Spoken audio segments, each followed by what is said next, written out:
समय की बड़ी खबर, संसद में हंगामे पर बनाई जांच कमेटी पर एक बड़ी खबर यह कि कांग्रेस ने कमेटी में शामिल होने से इनकार कर दिया है। मल्लिकार्जुन खड़गे ने सभापति को चिट्ठी लिखकर विपक्षी एमपी को टारगेट करने के लिए कमेटी खड़गे के मॉनसून सत्र के दौरान 11 अगस्त को जो हंगामा हुआ था उससे लेकर राज्यसभा के सभापति वेंकैया नायडू ने एक इंक्वायरी कमेटी बनाई। बता दें, ये जो इंक्वायरी कमेटी बनाई है इसमें कई पार्टियां ऐसी हैं जिन्होंने इससे दूरी बना ली है। उसमें प्रमुख कांग्रेस है। कांग्रेस समेत दूसरी तमाम विपक्षी पार्टियों ने इस कमेटी में शामिल होने से मना कर दिया है और इस बाबत मल्लिकार्जुन खड़गे वेंकैया नायडू को पत्र लिखकर उन्होंने कहा है कि जिस तरह से कमेटी बनाई गई है उससे लगता है कि वो सिर्फ विपक्ष के सांसदों को टारगेट करने के लिए बनाई गई है, इसमें शामिल इसीलिए नहीं हुआ जाएगा। जी हां, बड़ी खबर आपको बता रहे, कांग्रेस ने कमेटी में शामिल होने से इनकार कर दिया है।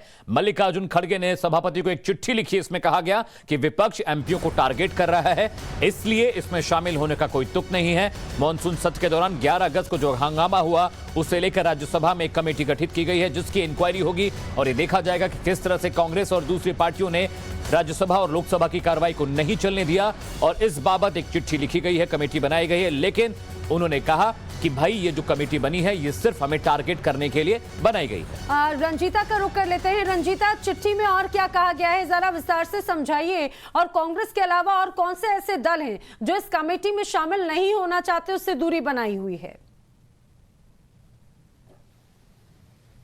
ना देखिए, संसद सत्र के दौरान हमने देखा था राज्यसभा के अंदर किस तरह से हंगामा किया गया था और न सिर्फ एक दिन बल्कि दोनों ही दिन दोनों ही सदनों में जिस तरह से विपक्षी एकता दिखाने की कोशिश की गई थी और जिस घटना को लेकर मल्लिकार्जुन खड़गे ने ये पत्र लिखा है। पहले तो विपक्षी पार्टियों की तरफ से ये कहा गया कि हंगामा इस तरह का नहीं था जिस तरह का बर्ताव उनके साथ किया गया। आरोप लगाया गया कि मार्शल द्वारा महिला सांसदों के साथ दुर्व्यवहार किया गया है, उनके साथ धक्का मुक्की की गई है। लेकिन विजुअल हमारे टीवी स्क्रीन ने भी दिखाया था कि किस तरह से महिला सांसद, जो कांग्रेस की महिला सांसद है, वो वहां महिला मार्शल के साथ दुर्व्यवहार कर रही थी, जिसके बाद ये कहा गया कि कमेटी बनाई जाएगी। हालांकि जो खबर अब निकल कर आ रही है नैना, वो इसलिए भी महत्वपूर्ण क्योंकि कांग्रेस के साथ कई विपक्षी पार्टियां हैं जिसमें टीएमसी है, लेफ्ट पार्टी है, ये तमाम आरजेडी, ये तमाम वो पार्टियां हैं जो उस समय भी कांग्रेस के साथ खड़ी दिख रही थी और इस कमेटी में उनके तरफ से कोई सदस्य नहीं होगा। इस बात को लेकर भी सभी पार्टियां एकजुट है।